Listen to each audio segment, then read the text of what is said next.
ሰላም ሰላም ተማሪዎች እንዴት ናችሁ? ይሄ አት ኢኮኖሚክስ ፈሌ የዩቲዩብ ቻናሌ ነው ማለት ነው። እንግዲህ ትንሽ ዘግየት ብያለሁ እና ከዚህ በኋላ ሳቀርብላችሁ እንግዲህ አስፈላጊ የሆኑትን ፖይንቶችን አጠር አጠር እያረኩላችሁ እማልፍ ይሆናል ማለት ነው። ሶ በዚህ ፓርት ከተቻለ እንግዲህ ዩኒት ዋንን ከቨር ማደርግላችሁ ይሆናል ማለት ነው። ሶ ዛሬ የምናየው ኪ ቻሌንጅስን ማክሮ ኢኮኖሚክስ ወደሚለው ይሆናል ማለት ነው። እንግዲህ የማክሮ ኢኮኖሚክስ ኪ ቻሌንጅ ከሚባሉት ውስጥ እንግዲህ የትኛው እንደሆነ ስናይ እንግዲህ የመጀመሪያው አንደኛው ማን ይሆናል ማለት ነው? ኢኮኖሚክ ግሮዝ ማለት ነው። ኢኮኖሚክ ግሮዝ፣ ኢንፍሌሽን፣ አንኤምፕሎይመንት፣ ቢዝነስ ሳይክል ኤንድ ትሬድ ባላንስ። ሶ እነዚህ በአጠቃላይ ኪ ቻሌንጅስን ማክሮ ኢኮኖሚክስ በመባል ይታወቃሉ ማለት ነው። ሶ እነዚህን አንድ በአንድ ዲስከስ የምናደርግ ይሆናል ማለት ነው። የመጀመሪያው ኪ ቻሌንጅ የሆነው ማን ነው? ኢኮኖሚክ ግሮዝ። ስለዚህ ከኢኮኖሚክ ግሮዝ እንጀምራለን ማለት ነው። ሶ ኢኮኖሚክ ግሮዝ ኢዝ እንግዲህ ኢኮኖሚክ ግሮዝ ሪፕሬዘንት የሚያደርግልን ምንድን ነው? ኢት ኢንክሪዚንግ ዘ ካፓሲቲ ኦፍ ኢኮኖሚ ቱ ፕሮዲውስ ጉድስ ኤንድ ሰርቪስስ። የአንድ ሀገር ወይም ደግሞ በአንድ ኢኮኖሚ ላይ ያለውን የማምረት አቅም ወይም ካፓሲቲዋን የሚገልጽልን ኢኮኖሚክ ግሮዝ ነው ማለት ነው። ኢት ኢዝ ነሰሰሪ ኢንግሪዲየንት ፎር ቦዝ ሃይ ኢንካምስ ኤንድ ሃይ ሊቪንግ ስታንዳርድ። እንግዲህ ኢኮኖሚክ ግሮዝ አለ ስንል እንግዲህ ሁለት ነገሮች አስፈላጊ ናቸው ማለት ነው። አንደኛው ሃይ ኢንካም ሊኖር ይገባል። ሁለተኛው ሃየር ሊቪንግ ስታንዳርድ ማለት ነው። ስለዚህ የህዝቡ ወይም ደግሞ የማህበረሰቡ የአኗኗር ሁኔታ እና ፐር ካፒታ ኢንካማችን እሳ እነዚህ ሁለቱን ነገር የያዘ ነው ማለት ነው። ኢኮኖሚክ ግሮዝ አለ ስንል ሶ ሃየር ጂዲፒ ፐር ካፒታል ትራንስሌትስ ቱ በተር ዳይት። አሁን ጂዲፒ ወይም ደግሞ ኢኮኖሚክ ግሮዝ ካለ ሃይ ጂዲፒ ፐር ካፒታ ኢንካም ይሄንን ትራንስሌት ስናደርገው ምን አለ ማለት ነው? በተር ዳይት አለ፣ በተር ሄልዝ፣ ላይፍ ኤክስፔክተንሲ፣ ግሬተር ኤዱኬሽናል ኦፖርቹኒቲ እነዚህ ነገሮች ሊሟሉ ይገባል ማለት ነው። ስለዚህ በኢኮኖሚክ ግሮዝ ውስጥ አንድ ሀገር ኢኮኖሚክ ግሮዝ ካለ እነዚህ ነገሮች የጥሩ አመጋገብ፣ ጥሩ የጤና ሁኔታ፣ ላይፍ ኤክስፔክተንሲያችን በራሱ የኤዱኬሽናል ኦፖርቹኒቲያችን እነዚህ በአጠቃላይ ኢኮኖሚክ ግሮዝን ይገልጻሉ ማለት ነው። እነዚህ በአጠቃላይ የእኛን የኢኮኖሚ እድገት ሊገልጹልን የሚችሉ ናቸው ማለት ነው። እንግዲህ ኢኮኖሚክ ግሮዝ ካለ እንግዲህ ምን ይኖራል ማለት ነው? በአንድ ሀገር ውስጥ የኢኮኖሚክ እድገት ካለ ፋክተርስ ኦፍ ፕሮዳክሽኖች ይኖራሉ ማለት ነው። ሌበር፣ ላንድ፣ ካፒታል እነዚህ በአጠቃላይ እንግዲህ ምንድን ናቸው? ኢኮኖሚክ ግሮዝን ማሳያ ናቸው ማለት ነው። ስለዚህ ፋክተርስ ኦፍ ፕሮዳክሽን በኢኮኖሚክ ግሮዝ ላይ እነ ሌበርን፣ እነ ላንድን፣ እነ ካፒታልን እና እኚህ ደግሞ ምርታማነት እንዲኖር ያደርጋሉ ማለት ነው። ስለዚህ ፋክተርስ ኦፍ ፕሮዳክሽን ኢኮኖሚክ ግሮዝ ካለ ሃየር ኢኮኖሚክ ግሮዝ ሬት ካለ ምንን አቺቭ ማድረግ እንችላለን? ምርታማነትን የአንድ ሀገር ምርታማነት እንዲጨምር ያደርጋል ማለት ነው ኢኮኖሚክ ግሮዝ። ሶ ዘ ሰከንድ ታይፕስ ኦፍ ኪ ቻሌንጅስ ኢን ማክሮ ኢኮኖሚክስ ኢንፍሌሽን ነው። ሁለተኛው ኪ ቻሌንጅ ኢንፍሌሽን ነው። የመጀመሪያ ኢኮኖሚክ ግሮዝ ነው። ሰከንድ ኢንፍሌሽን ነው። ሰው እንዳልኳችሁ እንግዲህ ሜን ፖይንትስን ነካ እያረኩላችሁ ማልፍ ይሆናል። ሶ ኢንፍሌሽን ኢት ኢዝ ዘ ፕራይስ ኦፍ ጉድስ ኤንድ ሰርቪስስ ዱ ኖት ኦልዌይስ ስቴይ ዘ ሴም። እንግዲህ የአንድ ሀገር የእቃዎች ዋጋ ስንመለከት ምንድነው ሁልጊዜ ዘ ሴም አይደለም ማለት ነው። እንግዲህ ሁልጊዜ ተመሳሳይ የሆነ የዋጋ ሁኔታዎች አይኖሩም ማለት ዚስ ሚንስ ዛት ሰምታይምስ ራይስ እንግዲህ አንዳንዴ ይጨምራል፣ አት አዘር ታይምስ ፋል ሌላ አንዳንዴ ደግሞ ምን ያደርጋል? ፋል ያደርጋል ማለት ነው። የእቃዎቹ ዋጋ አንዴ ይጨምራል፣ አንዴ ይቀንሳል። ዘ ወርድ ኢንፍሌሽን ሪፕሬዘንትስ ኢትስ ሬጉላር ኤንድ ኮንቲኒየስ ራይዝ ኢን ዘ ጀነራል ፕራይስ ሌቨል። ስለዚህ ኢንፍሌሽን ሪፕሬዘንት የሚያደርግልን ምንድን ነው? ሬጉላር ኤንድ ኮንቲኒየስ ራይዝ ዘ ጀነራል ፕራይስ ሌቨል ማለት ነው። አንዴ ጨምሮ የሚያቆም ነገር ወይንም ደግሞ ባለበት የሚቆም ነገር ሳይሆን ኢንፍሌሽን የሚባለው ቀጣይነት ያለው የእቃዎች ዋጋ ጭማሪ ነው ማለት ነው። ስለዚህ ሬጉላር ኤንድ ኮንቲኒየስ ራይዝ ማለት ነው በቀጣይነት የእቃዎች ዋጋ እየጨመረ ሲሄድ ነው ኢንፍሌሽን ልንል የምንችለው ማለት ነው። ሲንስ ዘ ጀነራል ፕራይስ ሌቨል ሪፈርስ ቱ ዘ አቨሬጅ ፕራይስ ኦፍ ጉድስ ኤንድ ሰርቪስስ ኢንፍሌሽን ሪፕሬዘንትስ ዘ ራይዚንግ ፕራይስ ኦፍ ኦልሞስት ኦል ጉድስ ኤንድ ሰርቪስስ። እንግዲህ በአጠቃላይ በሀገሪቱ ውስጥ ያለውን የዋጋን ጭማሪ ማለት ነው። ስለዚህ ኮሚሌቲቭን ነው ማለት ነው። ያንን ነው እኛ ኢንፍሌሽን ብለን የምንጠራው ማለት ነው። ሶ ሌላኛው በዚህ ፓርት ላይ የምናየው እንግዲህ ዘ ኦፖዚት ኦፍ ኢንፍሌሽን ነው። እሱን ምን ብለን እንጠራዋለን? ዲፍሌሽን ማለት ነው። ኢንፍሌሽንን ምን ብለናል? ኢንፍሌሽንን ዲፋይን ስናደርገው ቴስ ሬጉላር ኮንቲኒየስ ራይዚን ዘ ጀነራል ፕራይስ ሌቨል ብለናል። ዲፍሌሽን ሲሆን ደግሞ የኢንፍሌሽን ተቃራኒ ማለት ነው። ዘ ፋል ኢን ዘ ፕራይስ ሌቨል ኢስ ኮልድ ዲፍሌሽን። የእቃዎቹ ዋጋ መቀነስ ደግሞ ዲፍሌሽን ብለን እንጠራዋለን ማለት ነው። ዲፍሌሽን ብለን እንጠራዋለን። ስለዚህ ዘ ኦፖዚት ኦፍ ኢንፍሌሽን ኢዝ ዲፍሌሽን ማለት ነው። ሶ አሁን የምናየው ኢንፍሌሽን ኤንድ ኮንሱመር ፕራይስ ኢንዴክስ፣ እነዚህን ሁለት ነገሮች እናያለን። ሶ ኢንፍሌሽን ሪዛልትስ ኢን አን ኢንክሪዝ ኢን ሲፒአይ። እንግዲህ የዋጋ ግሽበት የምንለው ምንን ያሳየናል? የሲፒአይ መጨመርን ያሳየናል ማለት ነው። ሶ ሲፒአይ ስንል ምን ማለታችን ነው? ሲፒአይ ኢዝ ፕራይስ ኢንዴክስ whose movement reflects changes in the price of goods and services typically purchased by consumers. ሲፒአይ ኢንዲኬት የሚያደርግልን ምንን ነው? የፕራይስ ቼንጅን ነው የሚያሳየን ማለት ነው ሲፒአይ። ይሄ ማለት እንግዲህ ኮንሱመሮች ፐርቼዝ የሚያደርጉት እቃ አለ። ስለዚህ ኮንሱመሮች ወይም ተጠቃሚዎች የሚገዙት እቃ የዛን ቼንጅ ማለት ነው። የዛን የፕራይስ ለውጥ የሚነግረን ነው ሲፒአይ። ሲፒአይ ኦፍ ኢች መንዝ ሪፍሌክትስ ዘ ሬሽዮ ኦፍ ዘ ከረንት ኮስት ኦፍ ባስኬት ዲቫይደድ ባይ ቤዝ ፔሪድ ኮስት። ስለዚህ ሲፒአይን እንዴት ካልኩሌት ማድረግ እንችላለን? ሲፒአይ ኢዝ ኢኳል ቱ ከረንት ኮስት ኦፍ ባስኬት ኦቨር ቤዚር ኮስት ኦፍ ባስኬት። በዚህ መሰረት ሲፒአይን ካልኩሌት ማድረግ እንችላለን። ሶ በኤግዛምፕል ስለምናየው እዛ ላይ ሞር እንግዲህ ክሊር ይሆንላቸዋል ማለት ነው በቁጥር ስለምናየው።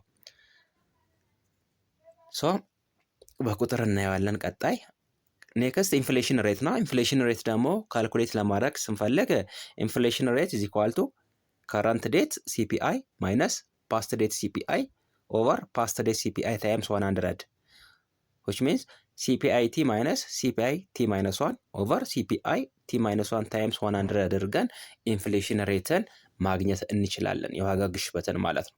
ስለዚህ በዚህ መሰረት ኢንፍሌሽን ሬትን ካልኩሌት። ስለዚህ ኢንፍሌሽን ሬትን ለማግኘት እንግዲህ ቀድመን ማንን ማወቅ ይኖርብናል ማለት ነው?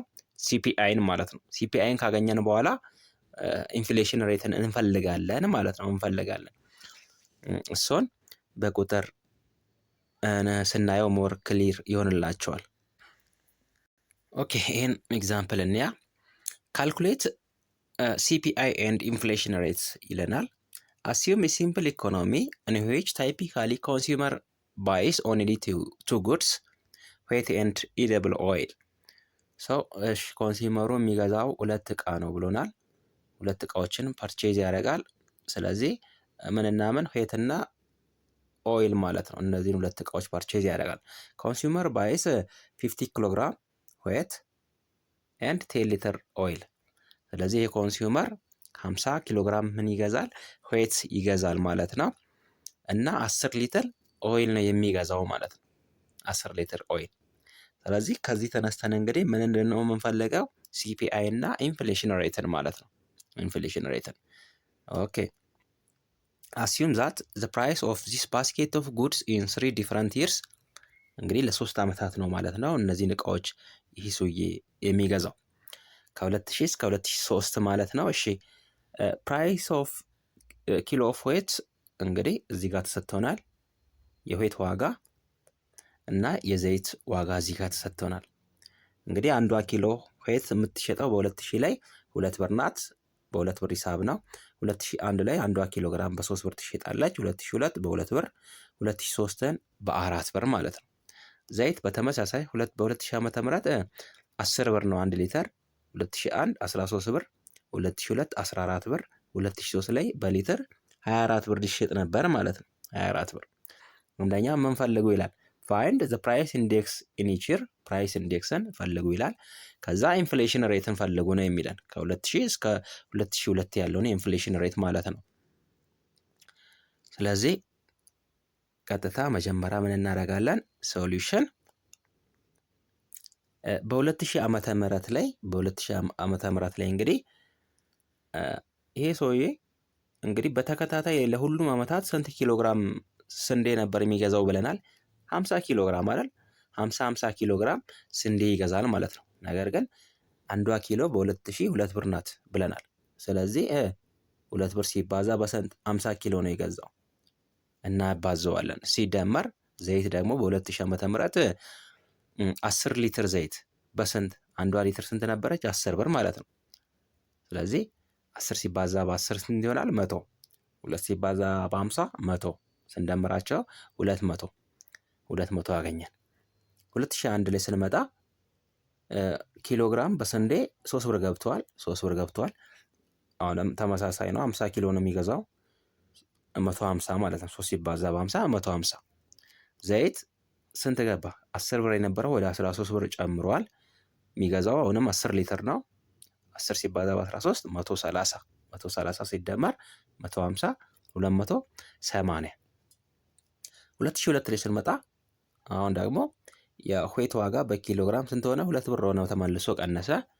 50 ሲባዛ 2 100። ዘይት ጨመረ። 13 ብር ነበር። በ2002 14 ብር ገባ። በ10 ስናበዛው 140 140 እና 100 240። 2003 ላይ ወይት ስንት ገባ? 4 ብር ገባ 1 ኪሎ። ስለዚህ የሚገዛው 50 ኪሎ ነው። ስለዚህ 200 ብር ስናበዛው አይደል? ሲደመር ዘይት 1 ሊትር 20 ብር ገባ። የሚገዛው 10 ሊትር ነው። 10 በ20 200። ስለዚህ 200 ሲደመር 200 ስንት ሆነ? 400 ሆነ ማለት ነው። 400 ሆነ። ይሄንን በእንደዚህ ካደረገን ይሄን ካገኘን ቀጣይ ምን እንሰራለን? ሲፒአይ እንፈልጋለን ማለት ነው። ሲፒአይ ኮንሱመር ፕራይስ ኢንዴክስ። ሶ ሲፒአይ እንግዲህ ስንፈልግ ኮንሱመር ፕራይስ ኢንዴክስ 2000 እስከ 2003 የእያንዳንዱን ሲፒአይ እንፈልጋለን ማለት ነው። የእያንዳንዱን ሲፒአይ። ስለዚህ ፎርሙላችንን መርሳት የለብንም ማለት ነው። እዚህ ጋር እንመለስና ሲፒአይ ኢዝ ኢኳል ቱ ምን ብለናል? ከረንት ኮስት ኦፍ ባስኬት ኦቨር ቤዚር። ስለዚህ ከረንቱን ለቤዚር ማለት ነው አካፍለን ሲፒአይን እናገኛለን። ሲፒአይን ካገኘን በኋላ ነው ኢንፍሌሽንን የምናገኘው ማለት ነው። ስለዚህ ከረንት ኮስትን ለቤዚር አካፍለን እናገኛለን ማለት ነው። ስለዚህ እነዚህን አግኝተናል። በዚህ መሰረት እንግዲህ ሲፒአይ እንፈልጋለን። አሁን ኮንሱመር ፕራይስ ኢንዴክስ የ2000ን ስንፈልግ ምን እናደርጋለን? 200 ይኸውና የ2200 ነው እዚህ ጋር ያገኘነው ኦቨር 200 ታይምስ 100 ስንት ይመጣል? 100 ይመጣል ማለት ነው። ስለዚህ የ2000 ዓመተ ምህረት እንግዲህ ምን የለውም ማለት ነው። በ2000 ዓመተ ምህረት ላይ ከረንቱም ቤዚሩም ራሱ 200 ነው ማለት ነው። ራሱ ነው የሚሆነው ማለት ነው።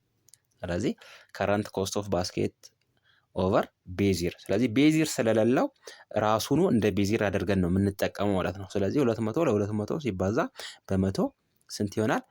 100 ይሆናል ማለት ነው። 100 ይሆናል። ቀጥሎ የ2001 ነው። 2001ን ስንፈልግ ደግሞ ስንት አምጥተናል እዚህ ጋር ይሄውና የ2001 280። ስለዚህ ከረንት ኮስታችን ስንት ናት? 280 ማለት ነው ኦቨር ቤዚር። ስለዚህ የ2001 ቤዛችን ማን ነው? 2000 ማለት ነው 2000። ስለዚህ ከረንት ኦቨር ፓስት ስለሆነ ከረንታችን 2001 ላይ ያለው ሲሆን ፓስቱ ደግሞ 2000 ነው ማለት ነው። ስለዚህ ከረንት ኦቨር ቤዚር። ስለዚህ ለ2001 ዓመተ ምህረት 2000 ቤዚሩ ነው ማለት ነው። ስለዚህ 280 ሲካፈል ለ100 ሲባዛ በመቶ ስናደርግ 140 አገኘን ማለት ነው የ2001 ሲፒአይ። የ2002ን ሲፒአይ ፈልጉ ከተባለን ደግሞ የ2002 ዓመተ ምህረት ስንት አግኝተናል? 2002 እዚህ ጋር ነው 240። ስለዚህ 240 አግኝተናል ማለት ነው 2002 ላይ። ስለዚህ 240 ኦቨር 200 ታይምስ 100። ስለዚህ እዚህ ጋር መርሳት የሌለባችሁ ነገር ቢኖር ምንድነው? መርሳት የሌለባችሁ ነገር ሲፒአይን ስንፈልግ ለሁሉም እንደ ቤዚር የሚያገለግለው የመጀመሪያው ዓመተ ምህረት ነው ማለት ነው። መጀመሪያ ዓመተ ምህረት ላይ ያገኘነው ቁጥር ለሁሉም እንደ ቤዚር ያገለግላል። ይሄ ለሲፒአይ ነው፣ ለኢንፍሌሽን ሬት ሳይሆን ሲፒአይን ስንፈልግ ብቻ ነው ማለት ነው። ስለዚህ ይህንን መርሳት የለባችሁ። ምክንያቱም የ2001 ቤዚር 2000 ነው። የ2002ም ቤዚሩ 2000 ራሱ ነው። የ2003 ቤዚር 2000 ነው። የ2010ም ቤዚሩ 2000 ነው። ሲፒአይን ስንፈልግ ነው ማለት ነው። ሲፒአይን። ኢንፍሌሽንን ስንፈልግ ግን በእንደዚህ አይሆንም ማለት ነው። ስለዚህ 2000 ዓመተ ምህረት ለሁሉም እንደምን ያገለግላል? እንደ ቤዚር ያገለግላል ማለት ነው። ስለዚህ እዚህ ጋር ያሉትን ቁጥሮች ሁሉንም ለ200 ማካፈል ማለት ነው። ለ200 ይሄ ማለት 2000 ዓመተ ምህረት ላይ ያገኘ ነው 200 ስለሆነ 200 ሲካፈል 280 ሲካፈል ለ200 240 ለ200 400 ለ200 እያደረገን የእያንዳንዱ ሲፒአይ እንፈልጋለን ማለት ነው። ስለዚህ ሲፒአይን በዚህ ሁኔታ ካገኘን ኔክስት ማንን እንፈልጋለን ማለት ነው? ኢንፍሌሽን ሬትን እንፈልጋለን። ኦኬ ዩዝ ዘ ኮንሱመር ፕራይስ ኢንዴክስ ኮምፒውት ኢንፍሌሽን ሬት። ኢንፍሌሽን ሬት ስንፈልግ ደግሞ ምን እናደርጋለን? ይኸው እዚህ ጋር ፎርሙላችን ወደ መጀመሪያው እንመለስና ኢንፍሌሽን ሬት ከረንት ዴት ሲፒአይ ማይነስ ፓስት ዴት ሲፒአይ ኦቨር ፓስት ታይምስ 100። ይሄ ለኢንፍሌሽን ነው ማለት ነው። ኢንፍሌሽን ስንፈልግ ነው። ስለዚህ ቀጥታ ወደ ኢንፍሌሽን ሬት እንሂድ። ስለዚህ እንዳትረሱ ይሄኛውን ከረንት ዴት ሲፒአይ ማይነስ ፓስት፣ ከረንት ማይነስ ፓስት ኦቨር ፓስት አድርጋችሁ በቀላሉ የያዙት። ከረንት ማይነስ ፓስት ኦቨር ፓስት ኢንፍሌሽን ሬት ለመፈለግ ማለት ነው። ወደ ኢንፍሌሽን እንሂድና ኢንፍሌሽን ሬት የ2002 ፍሮም 2001 ያለውን ፈልጉ ነው የሚለን። ስለዚህ የዚህን ኢንፍሌሽን ሬት ስንፈልግ 2002 እና 2001 ፎርሙላችን ምንድን ነው ብለናል? ከረንት ማይነስ ፓስት ኦቨር ፓስት። ስለዚህ 2002 ላይ እና 2001 ላይ ያገኘነው ሲፒአይ ያለ ማለት ነው። እሱን አምጥተን ማስገባት ነው። ስለዚህ ከረንታችን ከ2002 እና ከ2001 ከረንት ማን ነው? 2002 ማለት ነው። ከረንታችን 2002 ነው። 2001 ደግሞ ፓስታችን ነው ማለት ነው። ስለዚህ የ2002 ላይ ስንት አግኝተናል? 120 ማለት ነው። 120 ሲቀነስ 2001 ላይ 140 ኦቨር ፓስት አይደል? ራሱ 140 ማለት ነው። ሲባዛ በመቶ ስንት ይመጣል? ስናካፍለው ማይነስ 14.3% ይመጣል በፐርሰንት። ኢንፍሌሽን ሬት 2001 እስከ 2000። ስለዚህ የ2001 እና የ2002 ከረንቱ ማን ነው? 2001 ማለት ነው። ከረንታችን 2000 ፓስት ይሆናል ማለት ነው። ስለዚህ 2001 ላይ ስንት አግኝተናል? 140 ማይነስ 2000 ላይ 100 ኦቨር 100 ሲባዛ በመቶ ስናደርግ 40% እናገኛለን። ኢንፍሌሽን ሬት ኢን 2003 አፕ ቱ 2002። አሁን ደግሞ ይህን ስንፈልግ የሁለቱ ከረንት ማን ነው? 2003 ከረንታችን ነው። 2002 ደግሞ ፓስት ነው ማለት ነው። 2003 ላይ ስንት አግኝተናል? 200 2002 ላይ 120 ኦቨር 120 ሲባዛ በመቶ ስንት አገኘን? 66.6% ማለት ነው። 66.6%። ስለዚህ ይህንን ከየት ነው ያመጣነው? እነዚህን ያመጣናቸው ሲፒአይ ማለት ነው። ከሲፒአይ ከረንት ሲፒአይ ማይነስ ፓስት ሲፒአይ ኦቨር ፓስት ሲፒአይ አድርገን ኢንፍሌሽን ሬት በዚህ መልኩ እናገኛለን ማለት ነው። እንግዲህ ከዚህ ውስጥ ኔጌቲቭ የመጣብን ስንት ነው? የመጀመሪያው 2002 እና 2001 ላይ ኔጌቲቭ። ሶ ኢን ዘ የር 2002 ኢሲ ሾውስ ዲክሪዝ ኢን ዘ ጀነራል ሌቭል ኦፍ ፕራይስ ኦፍ ጉድስ ኤንድ ሰርቪስ። አጠቃላይ የእቃ ዋጋ ቀንሷል ማለት ነው። ኔጌቲቭ የመጣበት ላይ በፊት ከነበረው በ14.3 የዋጋ ግሽበት የዋጋ ቅናሽ አሳይቷል ይሄኛው ማለት ነው። እዚህ ጋር ስናይ ከፍተኛ የሆነ ኢንፍሌሽን ሬት ነው 66.6 ማለት እንግዲህ በፊት ከነበረው አሁን ላይ የዋጋ ንረቱ በዚህን ያክል ፐርሰንት ጨምረዋል። ኔጌቲቭ የሆነው ደግሞ በዚህን ያክል ፐርሰንት ከአምናው ቀንሷል የሚለውን ነው የሚነግረን ማለት ነው። ይሄን ካየን ቀጥታ ታይፕስ ኦፍ ኢንፍሌሽን ወደሚለው እንሄዳለን ማለት ነው። እስኪ የዋጋ ግሽበት አይነቶቹን እንያ እስኪ የዋጋ ግሽበት አይነቶች ኢንፍሌሽን ክላሲፋይድ ኦን ዘ ቤዚስ ኦፍ ስፒድ ኦከረንስ ካን ቢ ተርምድ አስ። እንግዲህ ካላቸው ፍጥነት አንጻር ኢንፍሌሽንን በአምስት ከፍለን እናያለን ማለት ነው። የመጀመሪያው ክሪፒንግ ኢንፍሌሽን ነው። ከዛ ዎኪንግ፣ ራኒንግ፣ ጋሎፒንግ እና ሃይፐር ኢንፍሌሽን ብለን በ5 ከፍለን እናያለን ማለት ነው። ክሪፒንግ ኢንፍሌሽን ስንል ምን ማለታችን ነው? it is a moderate inflation that occurs when the price level persistently rise over a period of time at slow rates such as the price rise in 3% or less። እንግዲህ የኢንፍሌሽን የአጨማመር ሁኔታው እስከ 3% እና ከ3% በታች ከሆነ ክሪፒንግ ኢንፍሌሽን ነው ብለን እንጠራዋለን። ክሪፒንግ ኢንፍሌሽን። ክሪፒንግ ስንል እንግዲህ የዋጋ ጭማሪ የሚያሳየው እጅግ በጣም በዘገየ ሁኔታ ማለት ነው። እጅግ በጣም ይሄ ሞዴሬት ኢንፍሌሽን ተብሎም ይጠራል ማለት ነው። ለምሳሌ አንድ ሰው ወክ ሲያደርግ አለ ከወክ ወይንም ደግሞ ከወኪንግ ያነሰ አካሄድ እሱን ነው ክሪፒንግ የምንለው ማለት ነው። ልክ ዘገምተኛ እንደምንለው ማለት ነው። ዘገምተኛ ሲባል እንግዲህ ከዎኪንግ ያነሰ ማለት ነው። በጣም ቀስ እያለ የሚሄድ ማለት ነው። ክሪፒንግ እንለዋለን። ኢንፍሌሽን ሬቱ ከ3 እና ከዛ በታች የሚጨምር ማለት ነው። ቀጣይ ዎኪንግ ነው። ዎኪንግ ደግሞ ከዘገምተኛ ከፍ ያለ፣ ስለዚህ ወክ የሚያደርግ ማለት ነው። ወክ የሚያደርግ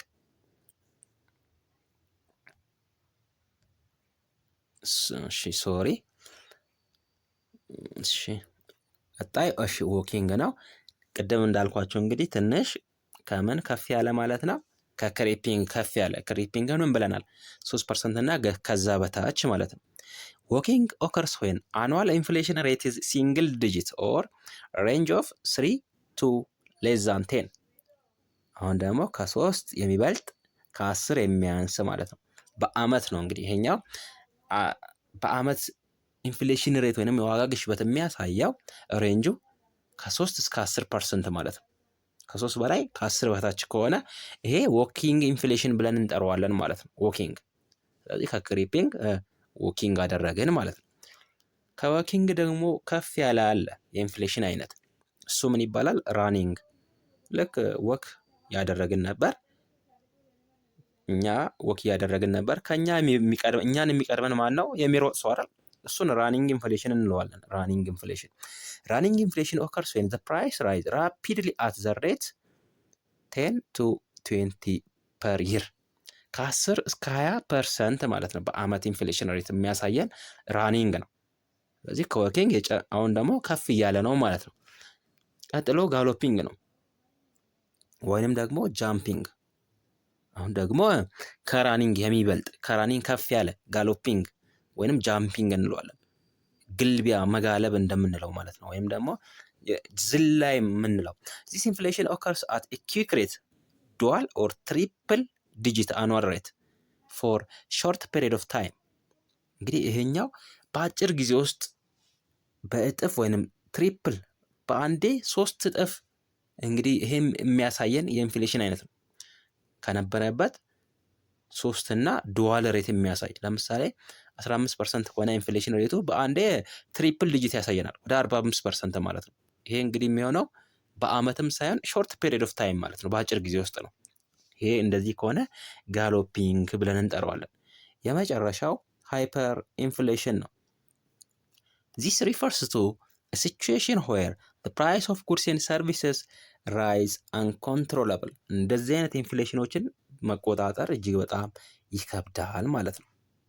አንድ ሀገር ሃይፐር ኢንፍሌሽን ውስጥ ካለች መንግስት ራሱ ይሄንን ኢንፍሌሽን አይነት መቆጣጠር ይከብደዋል ማለት ነው። ፎር ኤግዛምፕል at the rate of increase more than 50% a month። ይሄ እንደውም በአመት ሳይሆን በወር ውስጥ እስከ 50% የዋጋ ግሽበት የሚያሳይ ማለት ነው። እንግዲህ ይሄ እጅግ በጣም ከባድ ወይንም አንኮንትሮለብል የሆነ የዋጋ ንረት አይነት ነው ማለት ነው። ስለዚህ እንደዚህ አይነት ኢንፍሌሽን እንግዲህ ዚምባብዌ ላይ ነው በብዛት እንግዲህ የታየው። ዚምባብዌ ውስጥ እጅግ በጣም ሃይፐር ኢንፍሌሽን የሚባል ደረጃ ላይ ደርሳ ነበረ። እሱን እናያለን። እስኪ እንደ ኤግዛምፕልም አስቀምጦልናል። ሶ ይሄ ማለት እንግዲህ እዚህ ጋር and the most source of high inflation and hyperinflation are caused by government needs to obtain revenue from printing money። እንግዲህ መንግስት ገንዘብ እስከ ማተም ድረስ የሚደርስበት ደረጃ ማለት ነው ሃይፐር ኢንፍሌሽን። sometimes inflation reaches extraordinarily high levels. The most extreme cases are hyperinflation, which are traditionally defined as periods when inflation exceeds 50% per month.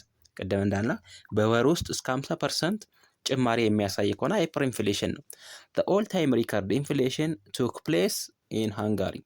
እንግዲህ ኦል ታይም እስካሁን ድረስ ሪከርድ ተደርጎ የተመዘገበው ኢን ጁላይ 1946 እንግዲህ ሃንጋሪ ውስጥ የተመዘገበ የዋጋ ግሽበት ነው። እስካሁን እንደ ዓለም አቀፍ ማለት ነው ከፍተኛው የሆነ መንዝሊ ኢንፍሌሽን 41.9 ኳድራሊየን ፐርሰንት አናውንሲንግ ቱ ፕራይስ ደብሊንግ ኤቭሪ 50.3 ሃወርስ።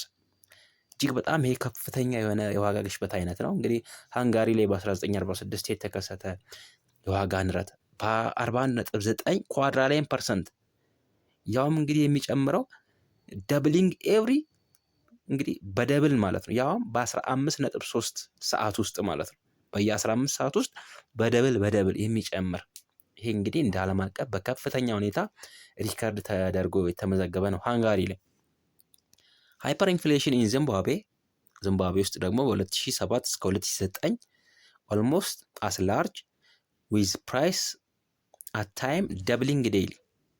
ይሄ ደግሞ በየቀኑ ዴይሊ ደብል የሚያደርግበት ዚምባብዌ ላይ የተከሰተ ነው።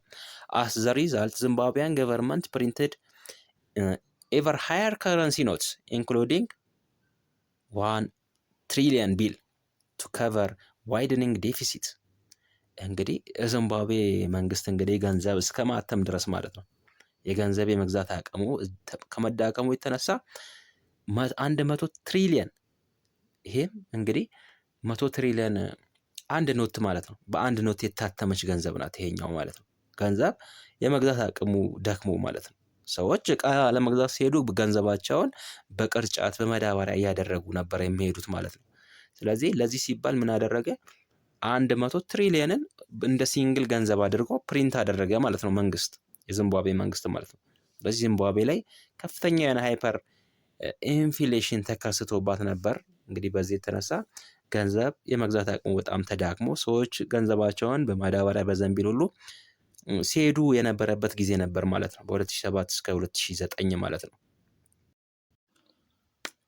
ኦኬ ሶስተኛው ኪ ቻሌንጅስ ኦፍ ማክሮ ኢኮኖሚክስ ስንል እንግዲህ አንደኛውን ኢኮኖሚክ ግሮዝ ብለናል። ሰከንድ ኢንፍሌሽንን አየን።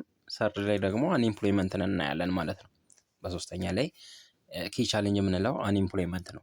ሶ አንኢምፕሎይመንት ማለት ምን ማለት ነው ስንል አንኢምፕሎይመንት ኢዝ ኢምፕሎይድ ኢፍ ሂ ኦር ሺ ስፔንድስ ሰም ኦፍ ሂዝ ኦር ሀር ታይም ወርኪንግ አት ኤ ፔይድ ጆብ። እንግዲህ አንድ ሰው ኤምፕሎየር ነው ካልን ያ ሰው ምን መሆን አለበት? ያለውን ጊዜ ለስራ ወይንም ደግሞ ስራውን ሰርቶ ምን መሆን አለበት? ተከፋይ ማለት ነው። ያ ሰው ኤምፕሎየር ነው። አንኤምፕሎይድ ስንል ደግሞ a person is unemployed if he or she is not employed and has been looking for job or temporary layoff። ስለዚህ አንኤምፕሎይድ ነው ስንል አንድን ሰው ደግሞ ስራ ፈልጎ ስራ ያላገኘን ሰው ነው አንኤምፕሎይድ የምንለው ማለት ነው። ሰውየው ምን አልሆነም? ኖት ኢምፕሎይድ ስራ አላገኘም። ግን ስራ ያላገኘው ቁጭ ብሎ አይደለም ማለት ነው። ምን አድርጎ ነው? ስራ ፈልጎ አቶ ማለት ነው። ስለዚህ አንድ ሰውን አንኤምፕሎየር ነው የምንለው ያ ሰው ስራ እየፈለገ ነገር ግን ስራ ያላገኘ ስራ ያልተቀጠረ መሆን መቻል አለበት ማለት ነው። ነገር ግን ስራ ሳይፈልግ ዝም ብሎ ቁጭ ያለን ሰው ስራ አጥ ማለት አንችልም ማለት ነው። ስለዚህ ስራን በመፈለግ ላይ ያለ ነገር ግን ስራ ያላገኘን ሰው አንኤምፕሎይድ ብለን እንጠራለን ማለት ነው።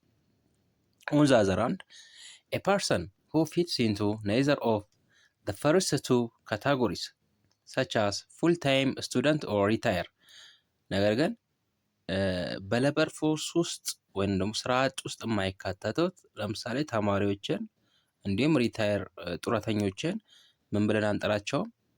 አንኤምፕሎይድ ብለን ልንጠራቸው አንችልም። በሁለቱም ኢምፕሎይድም አንኤምፕሎይድም ብለን መጥራት አንችልም ማለት ነው። ስለዚህ ሌበር ፎርስ ውስጥ የማይገቡ ናቸው። እነዚህ በሌበር ፎርስ ላይ አናካታቸውም ማለት ነው። ኢን ዘ ኬዝ ኦፍ ኢትዮጵያን ዘ ፖፑሌሽን ኤጅድ 14 up to 16 ኢዝ ተርምድ አስ ኢኮኖሚካሊ አክቲቭ ኦር ወርኪንግ ኤጅ ግሩፕ። እንግዲህ በኢትዮጵያን ሌበር ፎርስ ውስጥ እድሜያቸው ከ14 እስከ 60 ያሉትን ምን ብለን እንጠራቸዋለን? ኢኮኖሚካሊ አክቲቭ ናቸው ወይም ደግሞ ወርኪንግ ኤጅ ግሩፕ ናቸው ማለት ነው። ስለዚህ ይሄ ማለት እንግዲህ የት ፎርማል ኢምፕሎይመንት ሪኳየርመንት ሚኒማም 18 ነው እንግዲህ ፎርማል ሪኳየርመንቱ።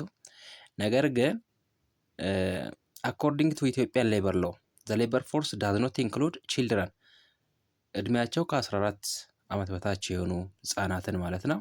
እና ደግሞ ሪታየርድ ፒፕል እድሜያቸው ከ60 በላይ የሆኑትን እንዲሁም አይምሮ ህመምተኞች እነዚህ ሜንታል የምንላቸው እና ኮሬክሽናል ኢንስቲትዩሽን እንዲሁም በእስር ቤት ውስጥ ወይንም በማረሚያ ቤት ያሉ ሰዎችን አናካታቸውም ማለት ነው። እነሱን አንኤምፕሎይ ማለት አንችልም። እድሜያቸው ከ14 ዓመት በታች የሆኑትን ጡረተኞችን፣ እንዲሁም የአይምሮ ኬዝ ያለባቸውን እስረኞችን፣ እነዚህም በአጠቃላይ እንግዲህ ስራ አጥ ብለን መጥራት አንችልም ማለት ነው። ኔክስት እነዚህን ፎርሙላዎች እንያና እንዴት ካልኩሌት እንደምናደርግ እናያለን። አንደኛ ሌበር ፎርስን እንያ። ሌበር ፎርስ ኢዝ ኢኳል ቱ ነምበር ኦፍ ኢምፕሎይድ ፕላስ ነምበር ኦፍ አንኤምፕሎይድ።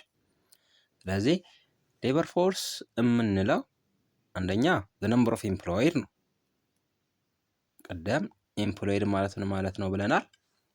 አንድ ሰው ተቀጥሮ እየሰራ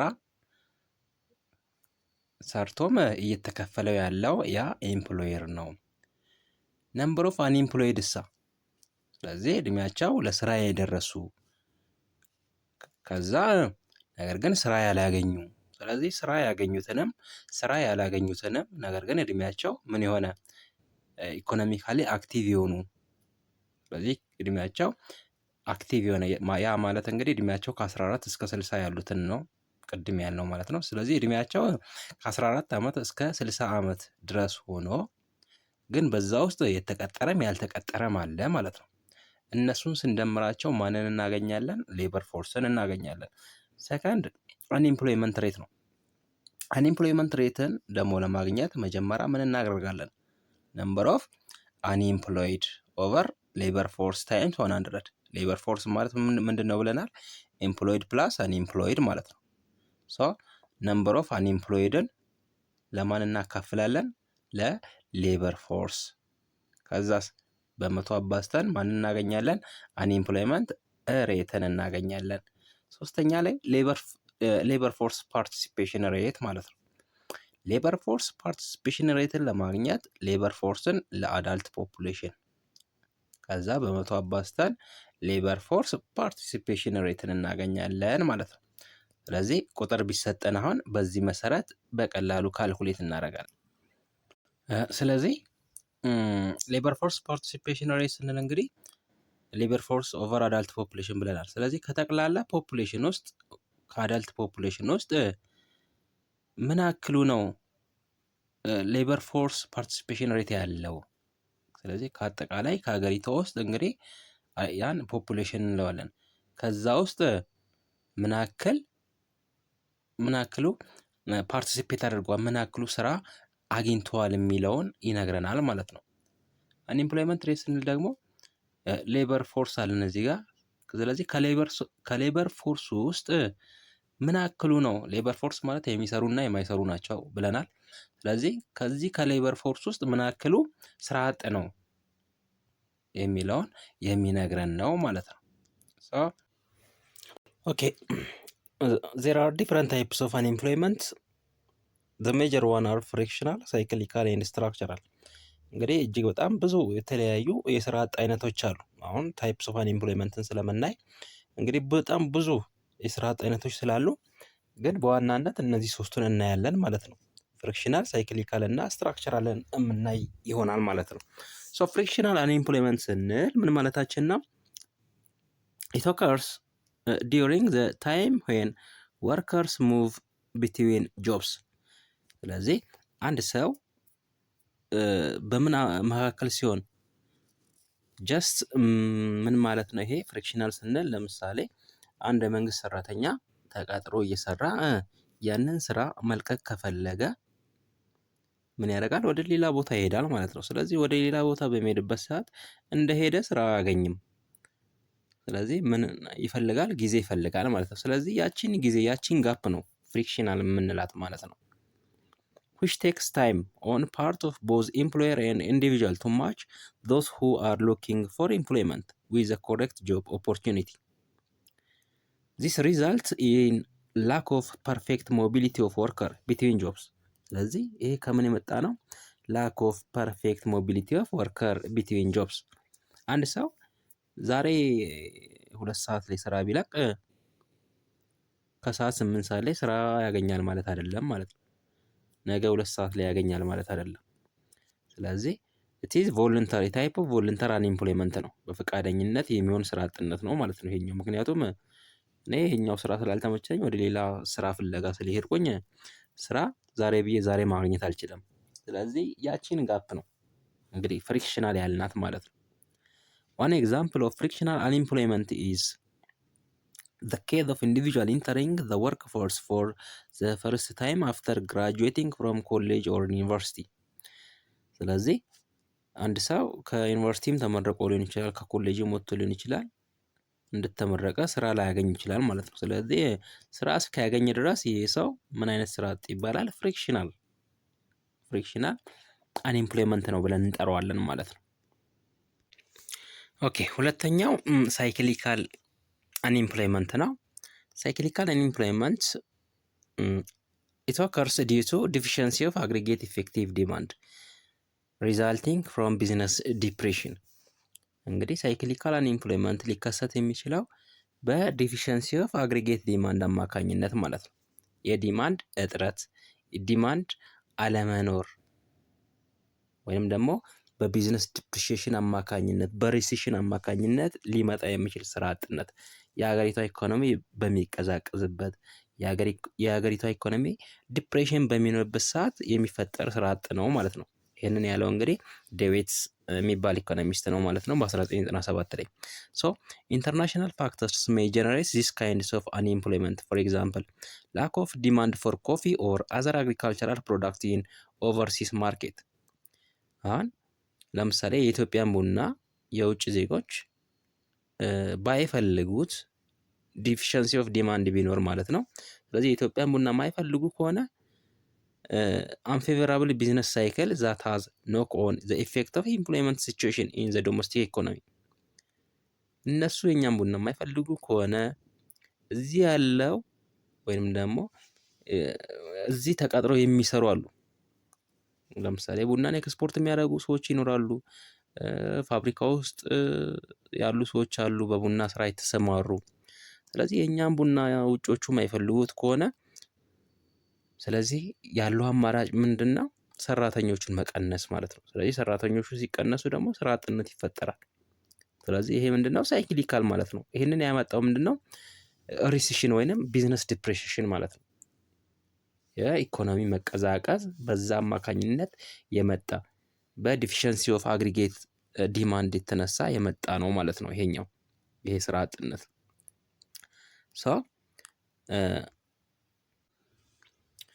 ኦኬ። ሶስተኛው ታይፕስ ኦፍ አንኤምፕሎይመንት ስትራክቸራል አንኤምፕሎይመንት ነው። ቲስ ፎርም ኦፍ ኢንቮለንተሪ አንኤምፕሎይመንት ዛት ሃፕንስ ዌን ዜር ኢዝ ላክ ኦፍ አጀስትመንት ቢትዊን ዲማንድ ፎር ኤንድ ሰፕላይ ኦፍ ሌበር። እንግዲህ ይሄ አንደኛው ኢንቮለንተሪ አንኤምፕሎይመንት ነው። ፈልገን ሳይሆን ሳንፈልግ ነው ስራ አጥ የምንሆነው ማለት ነው። እዚህ ጋር ቅድም ምን ብለናል? በሳይክሊካል ላይ ቲስ ሳይክሊካል አንኤምፕሎይመንት ላይ ሳይሆን ፍሪክሽናል አንኤምፕሎይመንት ላይ ስንመጣ ቲስ ታይፕ ኦፍ ቮለንተር አንኤምፕሎይመንት ብለናል። ፈልገን ነው ስራውን የምንለቀው፣ ምክንያቱም የተሻለ ስራ ስለምንፈልግ ማለት ነው። እዚህ ጋር ግን ስትራክቸራል ላይ ስንመጣ ኢንቮለንተር አንኤምፕሎይመንት ነው። ስለዚህ ሳንፈልግ ነው ማለት ነው ስራ አጥ የምንሆነው። that happens when there is lack adjustment between demand and supply። ስለዚህ የአጀስትመንት የአቅርቦትና የፈላጊውና የአቅርቦቱ አጀስት አለመሆን አለመጣጣም ማለት ነው። as the name structural implies economic change are extensive amounting transformation of an economic structure። ስለዚህ ይሄ ስራ አጥነት የሚመጣው እንግዲህ ዲማንድ እና ሰፕላይ አለመጣጣም ማለት ነው። በእነዚህ ምክንያቶች ሊፈጠር የሚችል እንደዚሁም ደግሞ ከስኪልም የተነሳ ማለት ነው። ስኪላችን ለምሳሌ ድርጅቱ የፈለገ ያለው ማስተርስ ከሆነ እኛ ደግሞ ያለን ዲግሪ፣ በዚህ አማካኝነት የሚፈጠር ስትራክቸራል አንኢምፕሎይመንት ነው። ድርጅቱ ዲግሪ ሊፈልግ ይችላል፣ እኛ ጋር ደግሞ ያለው ዲፕሎማ ነው። ስለዚህ በስኪል አማካኝነት ነው ማለት ነው እኛ ስራ አጥ የሆነው። ምክንያቱም ድርጅቱ ኦልሬዲ ለስራ ፈላጊዎች ስራ ወጥቷል። ነገር ግን እኛ ስኪሉ ስለሌለን ወይም ደግሞ ዲግሪ ስለሌለን ስራ አጥ እንሆናለን ማለት ነው። እኛ ጋር ያለው የዲፕሎማ ሰርቲፊኬት ስለሆነ ዲግሪውን ማሟላት ስላልቻልን እኛ ስትራክቸራል አንኢምፕሎይመንት ነው ማለት ነው። ስትራክቸራል ውስጥ እንካተታለን። ስለዚህ ከዚህ ለመውጣት ወይም ደግሞ ከዚህ አይነት ስራ አጥነት ውስጥ ለመውጣት ምንድነው መማር ያስፈልጋል ማለት ነው። ከተማረን ዲግሪያችንን ይዘን እንሄዳለን፣ እንቀጥራለን። ሶ ኤዱኬሽን ኢዝ ዘ ኪ ሚኒማይዚንግ ዘ አማውንት ኦፍ ስትራክቸራል አንኢምፕሎይመንት። ስለዚህ ከተማርን ብቻ ነው ማለት ነው ምን መሆን የምንችለው፣ ስራውን መቀጠር የምንችለው። ስለዚህ መማር ያስፈልጋል ማለት ነው። ሌላኛው እንግዲህ ምንድነው ስትራክቸራል አንኢምፕሎይመንት ኢዝ ኮዝድ ባይ ሰች አስ ፋክተርስ ላክ ኦፍ ነሰሰሪ ስኪል። ቀደም እንዳልነው ከስኪል አማካኝነት ሊመጣ የሚችል ነው ማለት ነው። ስኪል አለመኖር በራሱ። ስለዚህ ስኪላችንን ቅድም እንዳልነው የተፈለገው ዲግሪ ነው፣ እኛ ያለን ዲፕሎማ ነው። በዛ አማካኝነት ሊመጣ ይችላል ማለት ነው። ሌላኛው ሌበር ኢሞቢሊቲ ነው። ሶ ሌበር ኢሞቢሊቲ ስንል ማለታችን ነው፣ አሁን ማስታወቂያ ወይንም ቫካንሲ ወጣ ያለው አዲስ አበባ ላይ ቢሆን እኛ ደግሞ ለምሳሌ እኛ ጅማ ላይ ብንሆን፣ ስለዚህ ማስታወቂያ ያወጣው አዲስ አበባ ነው፣ እኛ ደግሞ ያለነው ጅማ ነው ኦር ሚዛን ነው ያለነው እንበል። ስለዚህ እኛ ከጅማ ወይንም ከሚዛን ተነስተን አዲስ አበባ መሄድ አልፈለግንም።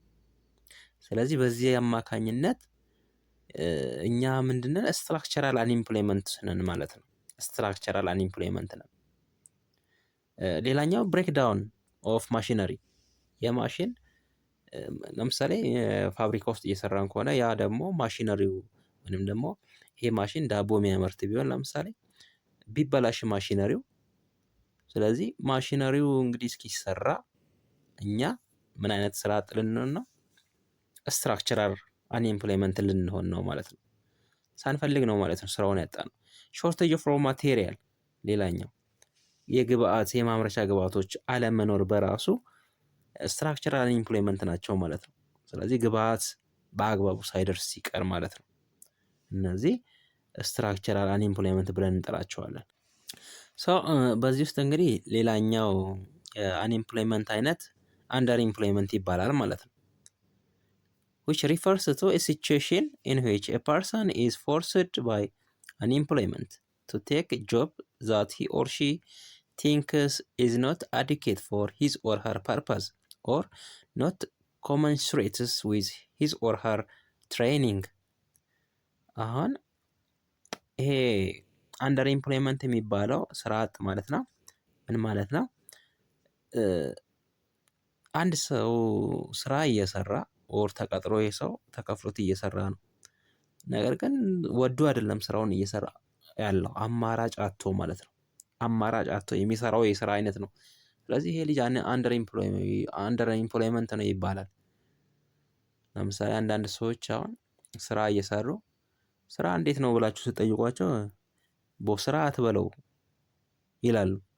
ያ ምንድነው? ሳይፈልጉ ነው የሰሩ ያሉት ማለት ነው። የሰሩ ያሉት ስራ ምንም አስደሳች አይደለም።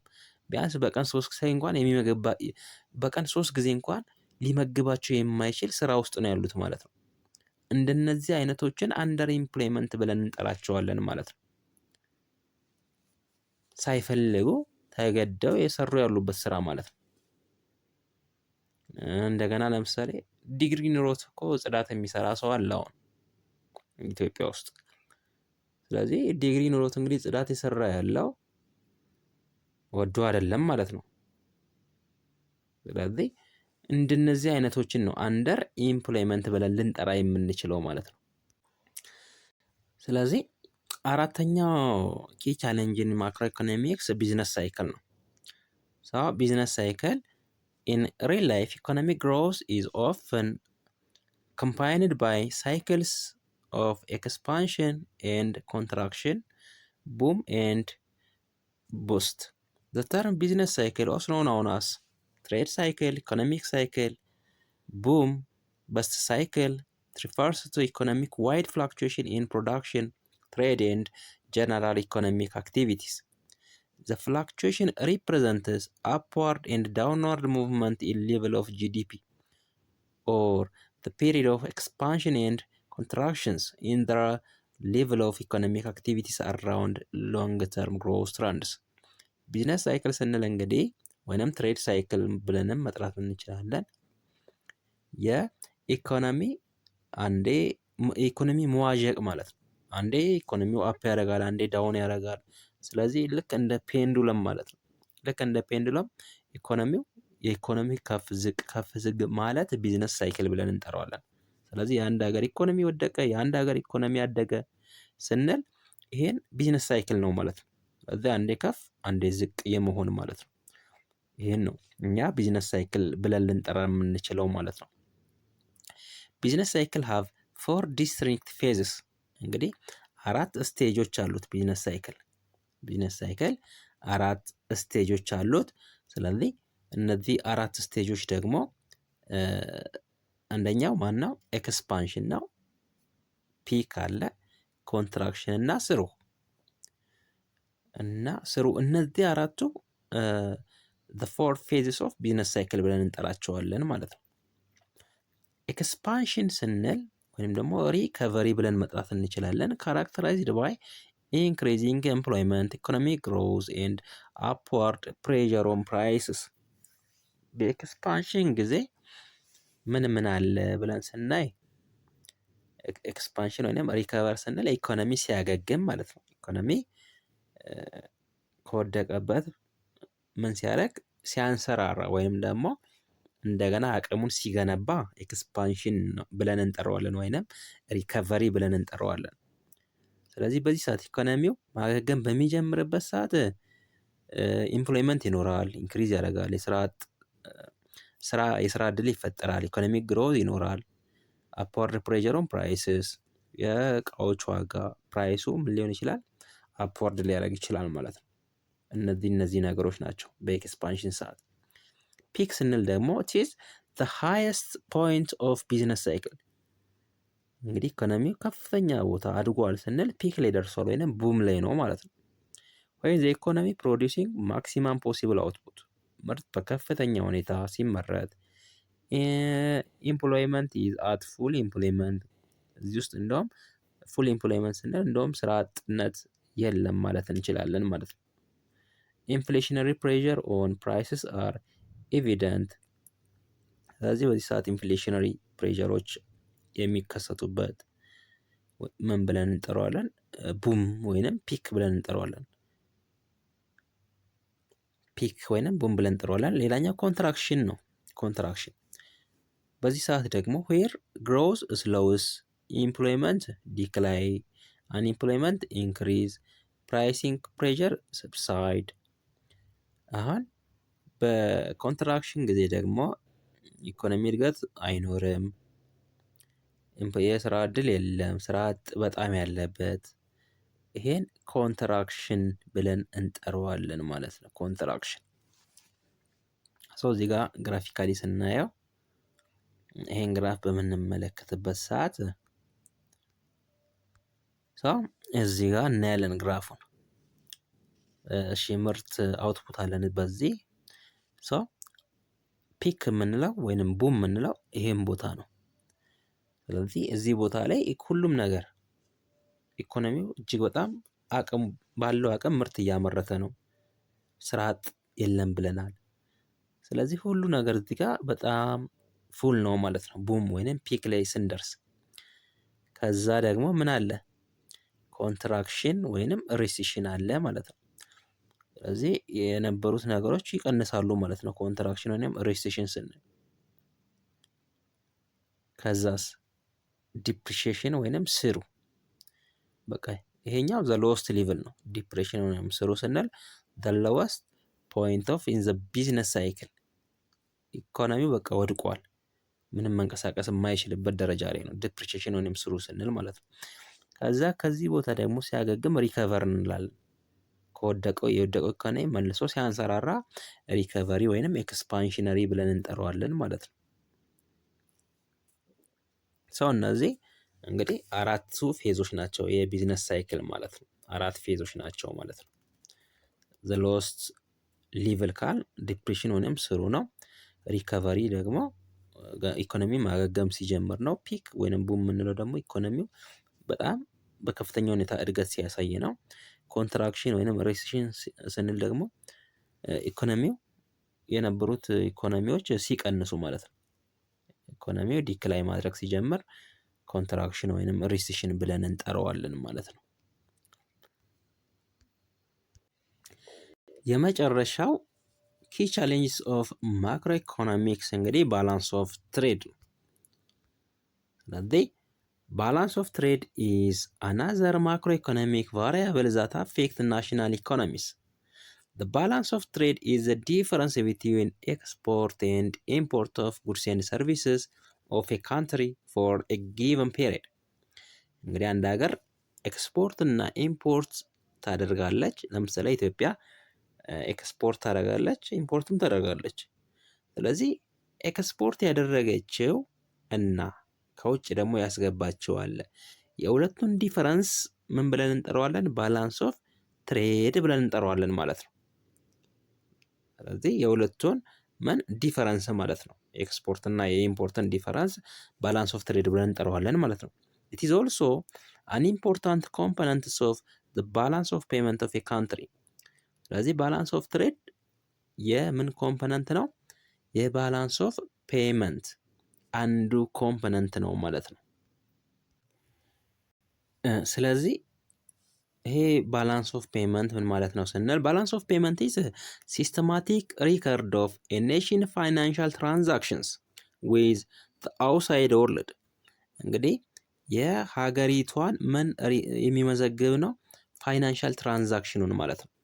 ሲስተማቲክ ሪከርድ ኦፍ ኔሽን ፋይናንሻል ትራንዛክሽን። ስለዚህ የዛችን ሀገር ፋይናንሻል ትራንዛክሽኑን ገቢና ወጪ ማለት ነው ሪከርድ የምናረግበት ሪከርድ አድርገን መዝግበን የምናስቀምጥበት ምን ብለን እንጥረዋለን? ባላንስ ኦፍ ፔመንት። ይሄ ባላንስ ኦፍ ፔመንት በሁለት ይከፈላል። ከረንት እና ካፒታል አካውንት ብለን በሁለት ከፍለን እናስቀምጠዋለን ማለት ነው። ስለዚህ ከረንት አካውንት ምን ማለት ነው ስንል ኢት ሾውስ ዘ ማርኬት ቫሊዩ ኦፍ ኤ ካንትሪ ኤክስፖርት ኤንድ ኢምፖርት ኦፍ ጉድስ ኤንድ ሰርቪስስ።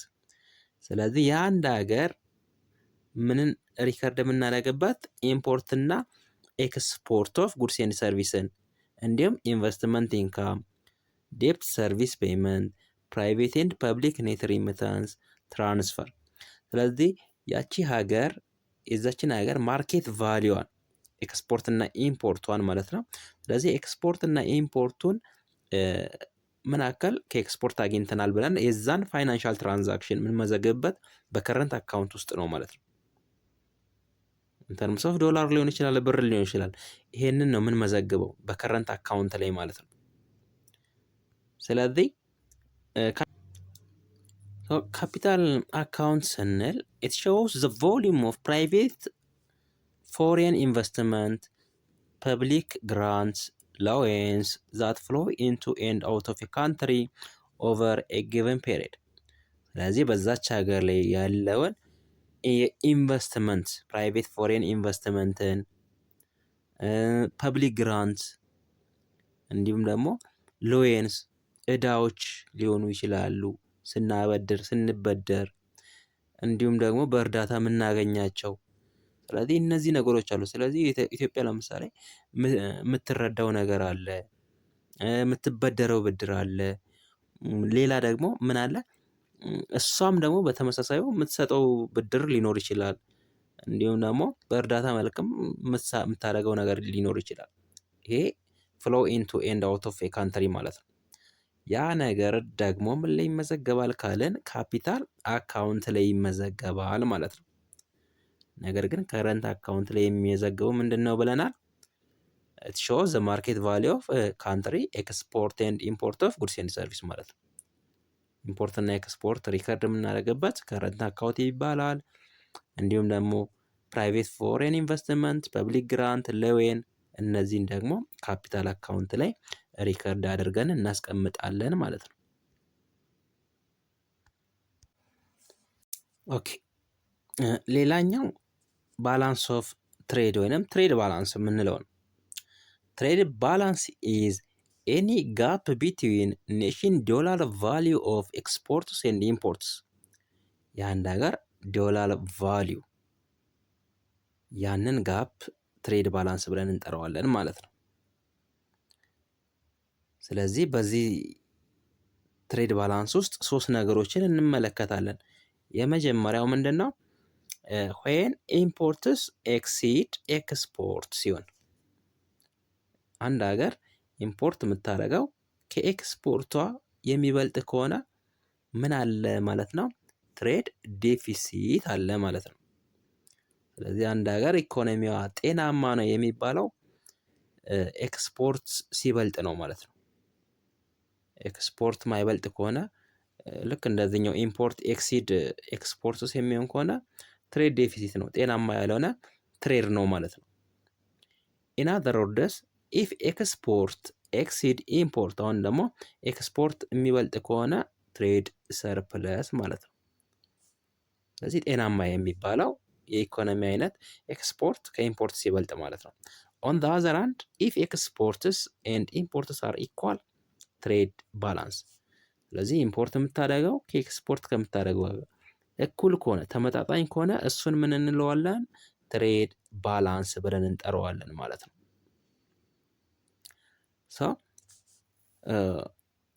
እና እነዚህ ሶስቱ ነገሮች በትሬድ ባላንስ ውስጥ ሊፈጠሩ ይችላሉ። ይሄ ማለት እንግዲህ ትሬድ ዴፊሲት ስንል ኔጌቲቭ ኢኮኖሚ ነው። ትሬድ ሰርፕለስ ደግሞ ፖዚቲቭ ኢኮኖሚ። ትሬድ ባላንስ ስንል ኢኳል ማለት ነው፣ ኢኩሊብረም የምንለው ነው ማለት ነው። ኦኬ እስከዚህ ካየን ያው እንግዲህ አጠር እያረኩ ነው ያቀረብኩላችሁ ያለሁት ከጊዜ አንጻር ማለት ነው። ማይገባችሁን ነገር ኮሜንት ላይ እንድታስቀምጡልኝ ስለጠየቃለሁ።